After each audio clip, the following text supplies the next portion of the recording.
नमस्कार, जय जोहार। क्या आप भी गवर्नमेंट एग्जाम्स की तैयारी करना चाहते हैं? क्या आप भी मेमोरी टेक्निक्स और ट्रिक्स के जरिए बहुत ही कम समय में स्मार्ट स्टडी करना चाहते हैं? क्या आप चाहते हैं कि सीजी व्यापम टॉपर आपको पढ़ाए? तो डाउनलोड करिए योगेंद्र साहू क्लासेस ऐप। यहाँ 10 से अधिक गवर्नमेंट एग्जाम्स क्रैक करने वाले और सीजी व्यापम टॉप करने वाले योगेंद्र सर सीजीपीएससी और सीजी व्यापम के अंतर्गत होने वाले सभी एग्जाम्स की तैयारी कराएं। तो डाउनलोड करिए Yogendra Sahu classes app to be the best, learn from the best.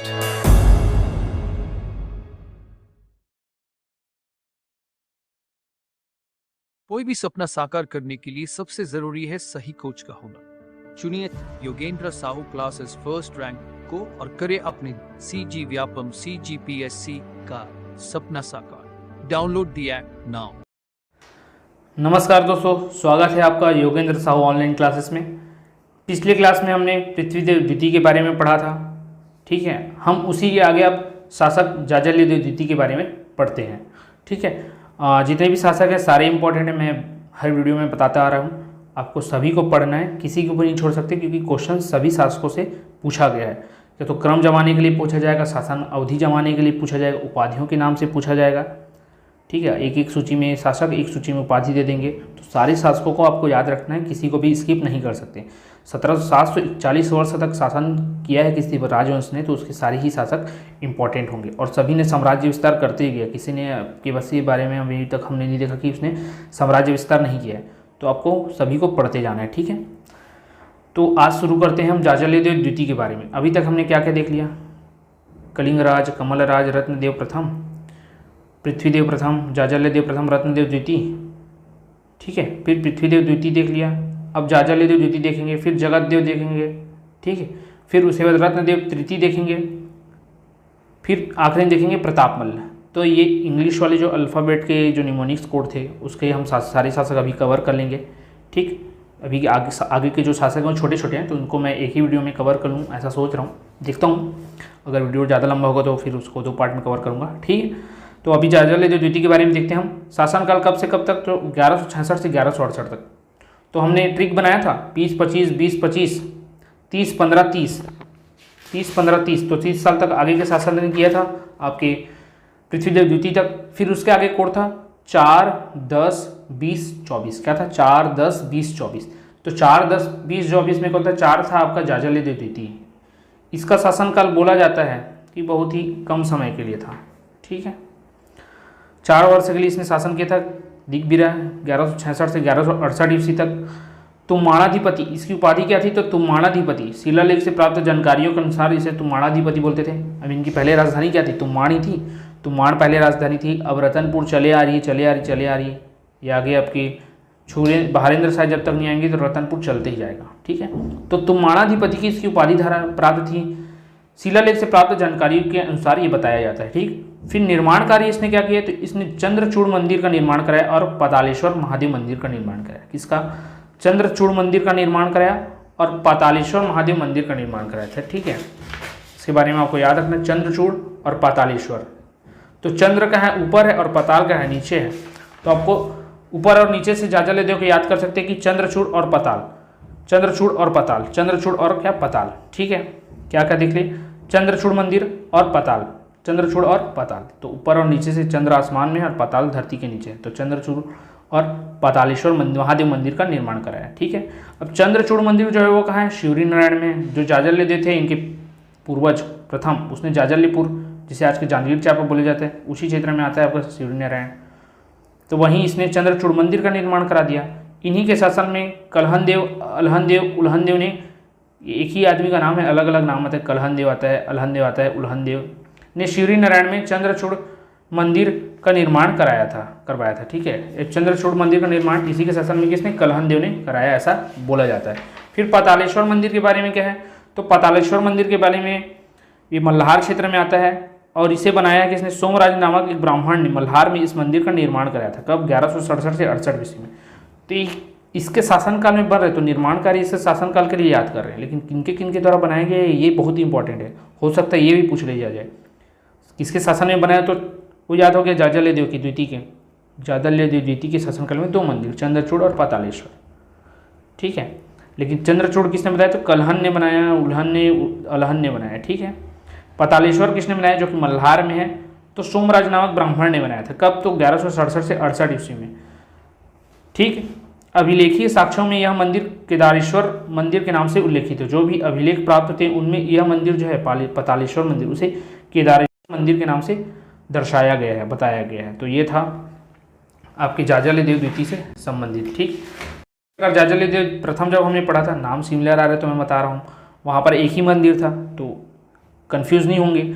जाज्वल्य देव प्रथम ने केवल एक मंदिर का निर्माण कराया, क्या, विष्णु मंदिर, नक्टा मंदिर बोला जाता है जिसको। जाज्वल्य द्वितीय ने के समय 2 मंदिर का निर्माण हुआ, क्या, चंद्रचूड़ मंदिर और पातालेश्वर मंदिर। तो ये दोनों आपको याद रखना है, ठीक है। चंद्रचूड़ शिवरी नारायण में, पातालेश्वर मल्हार में, ठीक। तो ये आपको याद करते चलना है। फिर विजय अभियान देखते हैं। तो इसके शासनकाल में त्रिपुरी के शासक जय सिंह ने रतनपुर आक्रमण किया। अब त्रिपुरी के शासकों ने कहाँ कहाँ आक्रमण किया देख लेते हैं। जाज्वल्य देव प्रथम थे, उस समय अजिंता बोला जाता है, इन्होंने नहीं किया, सोने के सिक्के चला दिए, ठीक। तो वहाँ पर अधीनता स्वीकार नहीं की। लेकिन उसके बाद रत्नदेव द्वितीय के ऊपर आक्रमण किया जाता है गया कर्ण के द्वारा, जो त्रिपुरी वो विफल हो जाता है। अब वापस से जब ये लोग कर रहे हैं तो जाज्वल्य देव द्वितीय के टाइम में आक्रमण कर रहे हैं, जाज्वल्य द्वितीय के टाइम में कर रहे हैं ये। इन्होंने पृथ्वीदेव द्वितीय के टाइम में आक्रमण किसी के बारे में जानकारी नहीं मिलती है, ठीक है। तो जाज्वल्य देव द्वितीय के समय में आक्रमण करते हैं, कौन करता है, तो जय सिंह करता है। कहाँ करता है, तो रतनपुर पर आक्रमण करता है। तो 3 जगह त्रिपुरी के कलचुदी नरेशों का नाम आ गया, ठीक है ना। तो आपको याद रखना है। जो असफल रहा, ठीक है, ये जो अफर हुआ, यह युद्ध शिवरी नारायण के समीप हुआ था, शिवरी नारायण के तट हुआ था। जैसा कि रत्नदेव द्वितीय के टाइम में कहाँ पर हुआ था, तो हमने देखा था रत्नदेव द्वितीय के टाइम में आपके तलहरी मंडल, जो कि तालागांव के समीप है, वहाँ पर हुआ था, हमने वो देखा था, ठीक। और ये जो है इनका जो युद्ध हुआ था वो आपके क्या बोलते हैं कि शिवरी नारायण के निकट पे हुआ था, विजय अभियान, ठीक। ये आपको याद रखते चलना है। अब इस युद्ध में अलहन देव जो रहते हैं, जिन्होंने चंद्र मंदिर का निर्माण कराया बोला जाता है, तो जाज्वल्य देव का सहयोग करते हुए वीरगति को प्राप्त हो गए थे। तो ये आपको याद रखना है, ठीक है। फिर विजय अभियान तो देख लिया हमने। अब ताम्रपत्र, इनके भी ताम्रपत्र प्राप्त होते कहाँ कहाँ से, तो एक अमोदा से प्राप्त होता है, एक मल्हार से प्राप्त होता है, शिवरी नारायण से, और समडील ताम्रपत्र प्राप्त होता है। कहाँ कहाँ से प्राप्त होता है, अमोदा ताम्रपत्र और सुना लग रहा है, जी हाँ, ये पृथ्वीदेव प्रथम का अमोदा ताम्रपत्र था, बहुत ही इंपॉर्टेंट ताम्रपत्र था, ठीक है। तो हमने देखा था, ठीक। फिर मल्हार ताम्रपत्र प्राप्त होता है, जाज्वल्य द्वितीय संबंधित। शिवरी नारायण ताम्रपत्र प्राप्त होता है, और समडील ताम्रपत्र प्राप्त होता है। तो मल्हार तो पतालेश्वर मंदिर से रिलेट हो गया, शिवरी नारायण आपके इससे पहले जो मंदिर था चंद्रचूड़ मंदिर से रिलेट हो गया, वहाँ से 2 अमोदा ताम्रपत्र भी याद रखना, और समडील, ठीक है।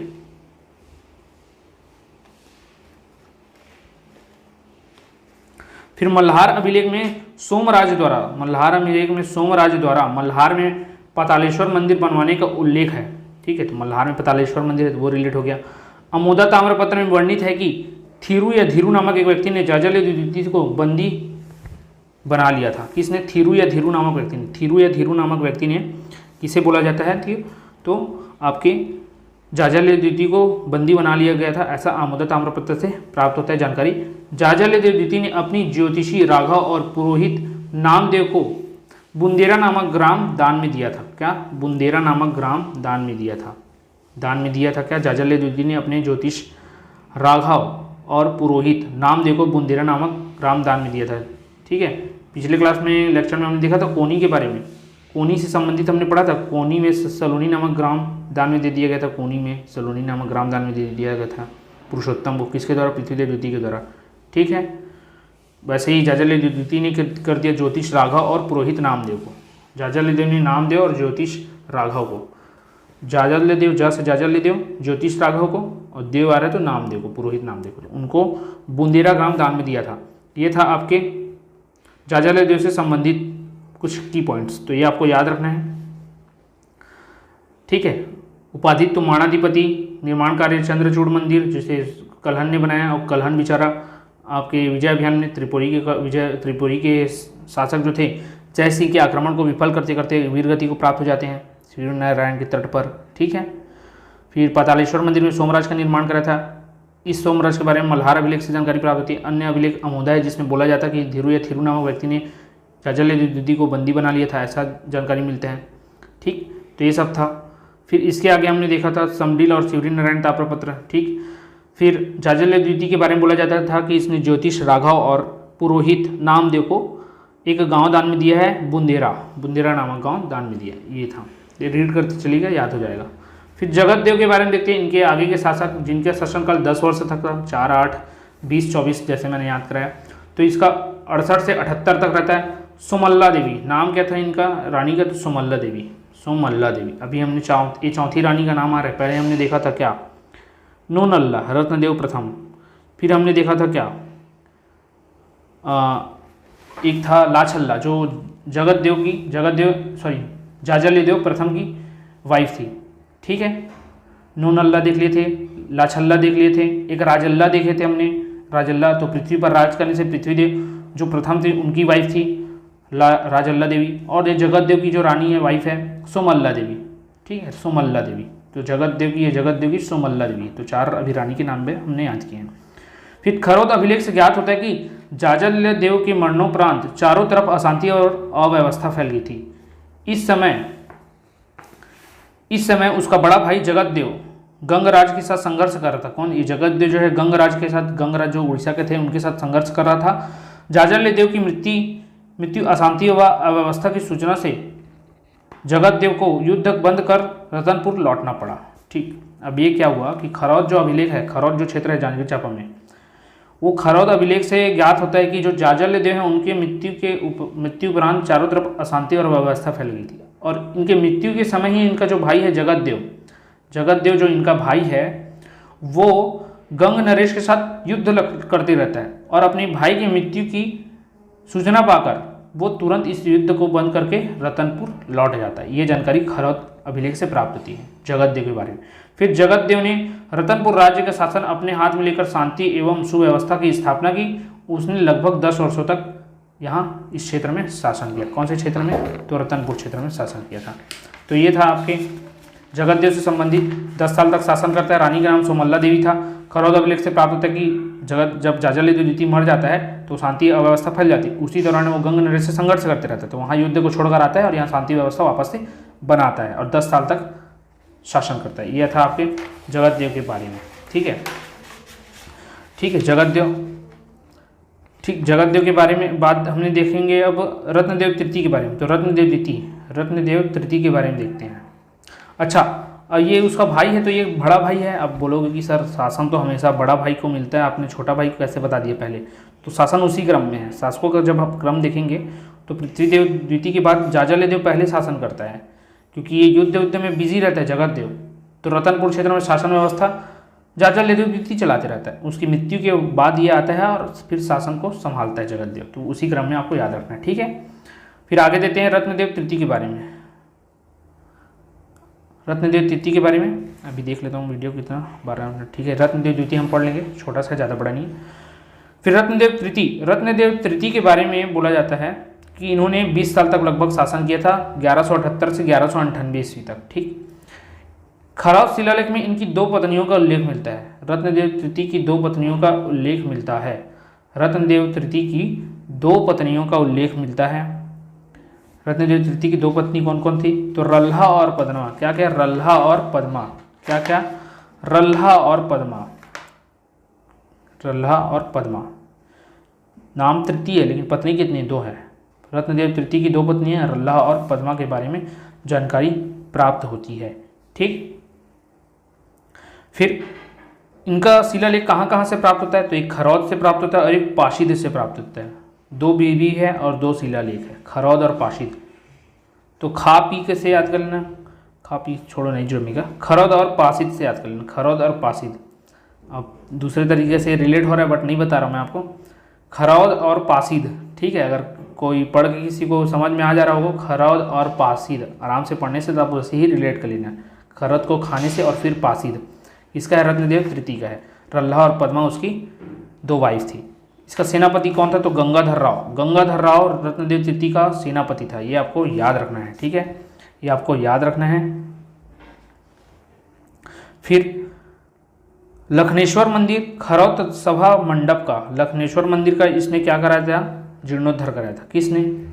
रत्नदेव तृतीय ने। और किसने कराया? तो इसके शासनकाल में तो हुआ, लेकिन कराया किसने? तो गंगाधर राव ने कराया था। रत्नदेव तृतीय के सेनापति गंगाधर राव ने, जैसे कि पृथ्वीदेव द्वितीय का जो सेनापति था जगतपाल, उसने कराया था राजीलोचन मंदिर का जीर्णोद्धार। उसी प्रकार रत्नदेव तृतीय का जो सेनापति रहता है गंगाधर राव, उसने लखनेश्वर मंदिर जो कि शिव मंदिर है, खरौद में है, वहाँ का जीर्णोद्धार कराता है। लखनेश्वर मंदिर खरौद सभा मंडप का जीर्णोद्धार कराता है। फिर आगे देखेंगे शौरी मंदिर खरौद मंडप का अंदर जो शौरी मंदिर भी आएगा उसका भी इसने कराता है। तो लखनेश्वर और शौरी इस दोनों मंदिरों का जीर्णोद्धार रत्नदेव तृतीय का सेनापति गंगाधर राव कराता है। ये आपको याद रखना है, ठीक है। फिर निर्माण कार्य देखेंगे तो जीर्णोद्धार तो करा लिया, अब कुछ निर्माण भी कराएगा।